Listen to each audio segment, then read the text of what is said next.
Welcome to Buckeyes Tomorrow Morning for Wednesday, September 7th. I'm your host, Tom Orr. The Arkansas State game is in 3 days, the game against Michigan in 80 days.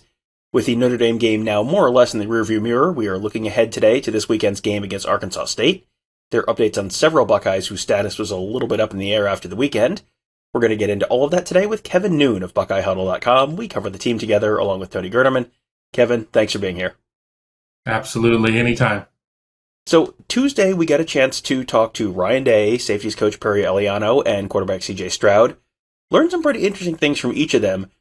Really, today, more or less wanted to focus on the guys whose status was a little bit up in the air and kind of give people a little bit of an update, midweek update on where things stand with a couple of those guys who they may be wondering about.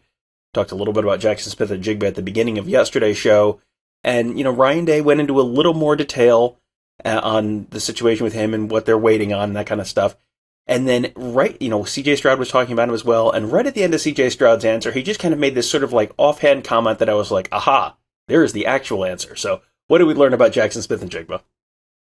Yeah, I think, first thing we learned is something that we learned early on in the Ryan Day tenure. He's not going to talk about specifics on injuries.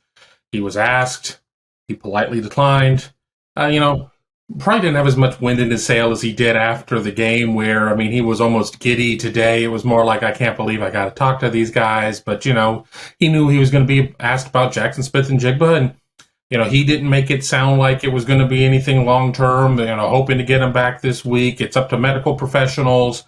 Definitely told the story that, JSN was disappointed about not being able to get back in there and have an extended run. But, veteran players generally, recognize if they're going to be, less than a percentage of where they're going to be able to help the team and a detriment. And credit to Jaxon Smith-Njigba that he's like, I'm just not going to be able to go and be able to compete at the highest of levels. And CJ Stroud certainly wants to have Jaxon Smith-Njigba out there.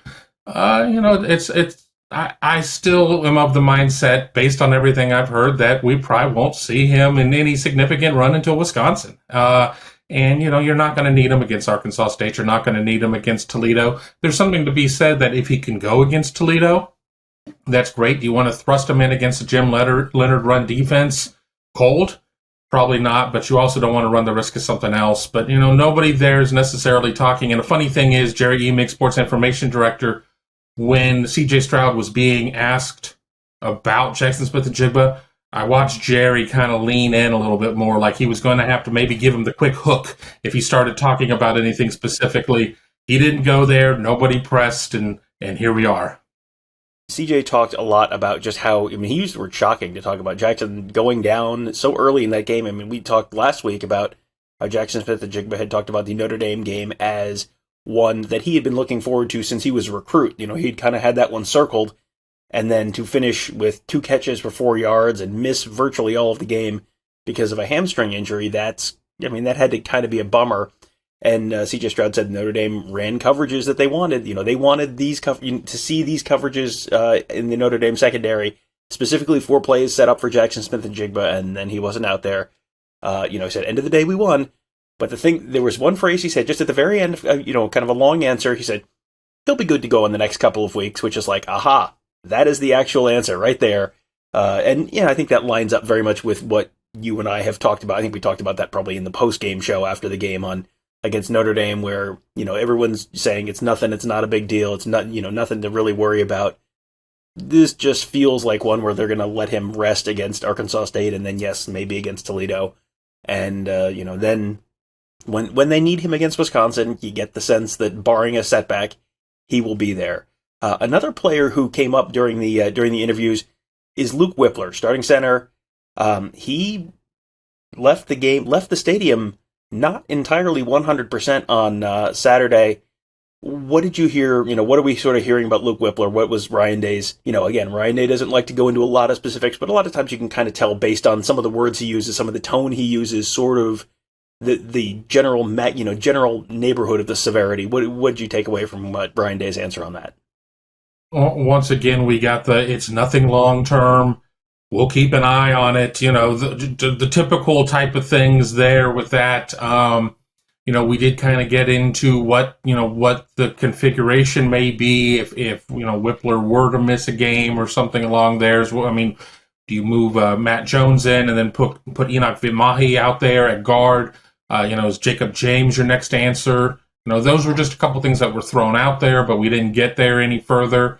It was one of those things that at the end of the game, I didn't notice that he was in a boot, but I was making my way up to the post-game interview room because obviously we rolled out a lot of new things for Buckeye Huddle postgame, and I had to get up there for it. But, again, it doesn't sound like it's going to be any sort of prolonged thing. It wasn't going to be a case of where Ryan Day was going to come out. It's like, he's definitely going to be out, XYZ. That's just not how he rolls and talks about any of this stuff. Just my spidey sense, again, didn't make it sound like it was anything that serious, but, you monitor, you adapt if he, see what he can go through in terms of practice. We lose, Monday, we're all kind of running a little bit late now because Monday being the federal holiday, Tuesday is generally a pretty physical practice. We'll see where he is at Wednesday, Thursday, how much he's able to do, and then just kind of go from there. I don't think he was on the field. I believe he played every snap of the game. I'm pretty sure he did. And so I think he was just leaving the stadium. He was in a boot, not leaving the playing field. So I don't think you missed anything there. I think it was just later on in the evening he was in a boot, not leaving the field. The last guy I wanted to ask you about was someone who was a game-time decision on Saturday against Notre Dame, Julian Fleming. For what feels like about the fifth or sixth time, he was a game-time decision on a night when there was rain in the forecast maybe, and the field might be a little slick and all that, this seems like just, yet another, well, he probably could have played, but you want to play it safe. I mean, it doesn't sound like there's any kind of concern there, but man, that has to be frustrating for Julian Fleming to have another just little thing that's just enough to not let him play. As Ryan Day said, he tweaked something leading up, to the game. I mean, whether or not that was on Thursday or however that is, but, he goes through warm-ups. He's just not able to get there. He's crushed that he's not able to play. I mean, a guy that was just so highly thought of, highly recruited. We certainly we saw little glimpses at the end of last season of where he was able to get in and do some things. Big debut against Notre Dame, and he's just not able to answer the bell. So, very disappointing for him and for the Buckeyes, especially coupled with the Jaxon Smith-Njigba injury that happened very early in that game. So you're down, two of your top 3 or 4 receivers at that point. You still have Marvin Harrison Jr., still have Emeka Egbuka. But, being down those guys, again, hope to have him back. But as you said, you don't want to sit there and roll a guy out there. I mean, these coaches, they have to look after the welfare of their players. And if you put somebody who's already compromised in a position to where he can be injured, I mean, that's horrible. So, they're going to always defer to the judgment of the players, along with the training staff and everything else and the conditions. I mean, it just even with a new rug out there, just a little slick, and you just don't want to try and force them out there for one game to lose them for 14 games. Yeah, this is one of those, it feels like, bigger picture things.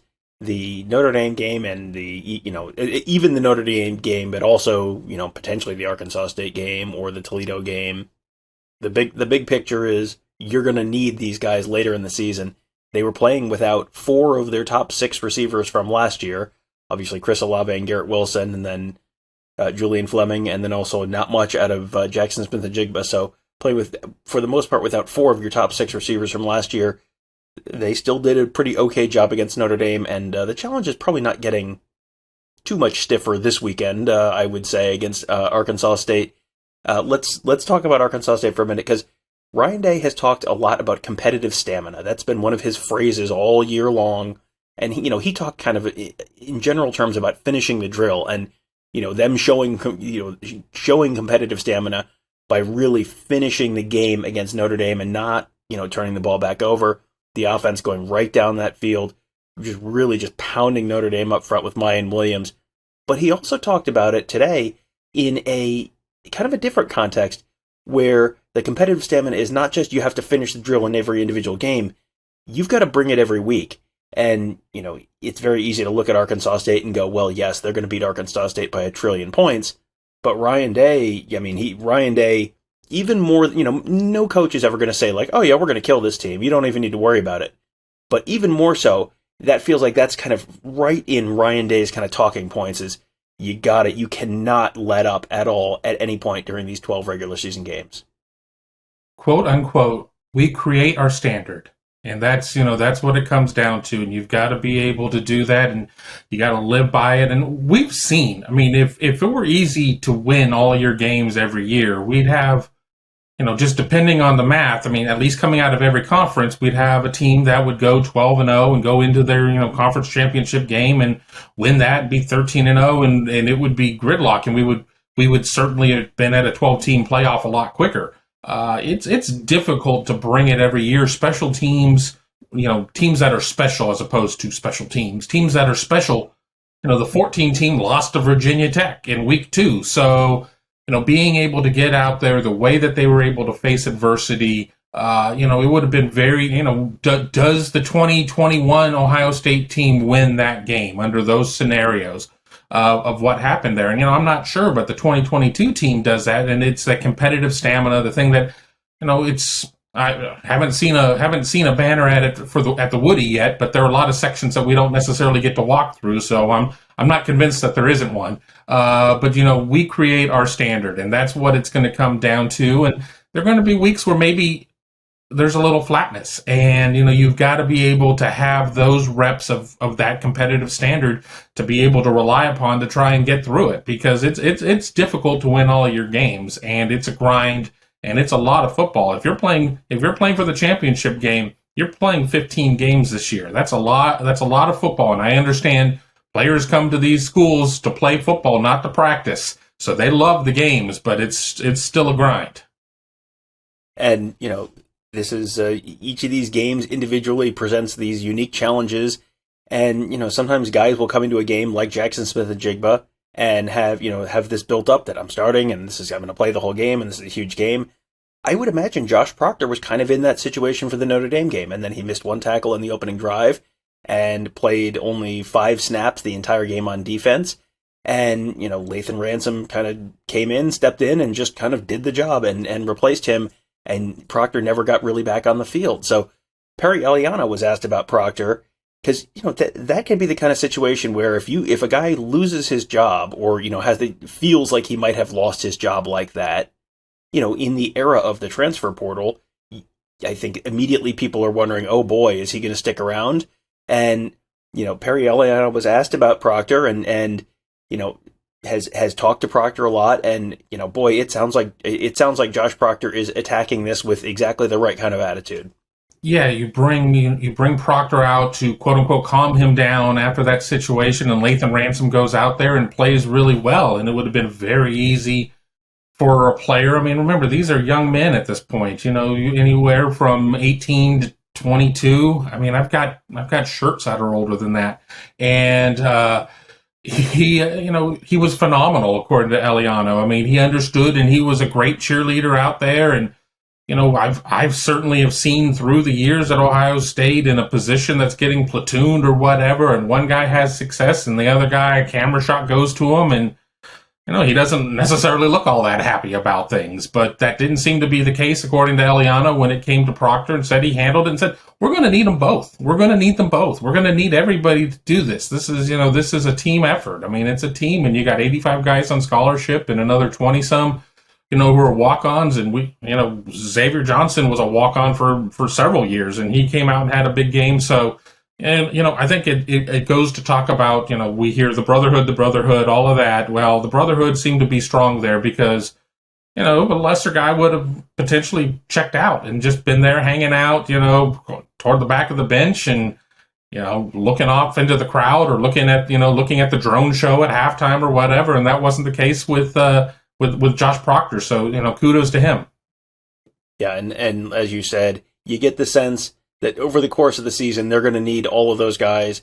Jim Knowles talks over and over about this being a safety-driven defense, and they're going to probably have some different looks as they face some different opponents. So I'm going to go out on a limb and guess that is not the last you see of Josh Proctor in an Ohio State uniform. So But well, I guess we'll all find out together on Saturday as the Buckeyes take on Arkansas State at the Horseshoe. Kevin and I will be there along with Tony Gerderman, and we will have Kevin mention the postgame show earlier today. We, if you missed it last week, did a pretty extensive pregame show, pretty extensive postgame show. We went 2.5 hours, a little over 2.5 hours in the postgame show, and had Mark Givler and Devin Radcliffe doing kind of the immediate postgame show, and then we had the postgame interviews with Ohio State players and coaches, then a little more with Devin and Mark, and then Tony and I took over to do the Buckeye Weekly Instant Reaction Show. Gave you a lot. There was a lot to talk about coming out of that game, and we talked about all of it. So if you want to be a part of that postgame show this week or the pregame show this week, the best way to do that is to go find our channel on YouTube. Just search Buckeye Huddle on YouTube. Hit that bell, hit the subscribe button, and then hit that bell to get notified when we go live. Because we will we might be trying some new things this week. Kevin and Tony and I might have met today to talk about some potential new things. So got some fun stuff planned for this weekend, and I hope you can join us there. And if you can't join us there, well, we hope you can still join us at BuckeyeHuddle.com. We have a fantastic team of insiders. They have been working overtime. Ross Fulton just churned out a fantastic X's and O's piece on the Notre Dame game. We'll talk to Ross on the show a little later on in the week to talk about some of that. Had Alex Gleitman on the Tuesday morning show. He has his ADEC column out now with a lot more information, much more than we talked about on the show. That is all on the Huddle board at BuckeyeHuddle.com. To access that Huddle board, you've got to be a member, so sign up today. It is $12.99 a month. Again, the price of a lousy chain store pizza. Save yourself some heartburn. Get yourself some fantastic Ohio State football coverage at BuckeyeHuddle.com. That'll do it for today. Thank you guys all for joining us. Have a great day. We'll talk to you tomorrow.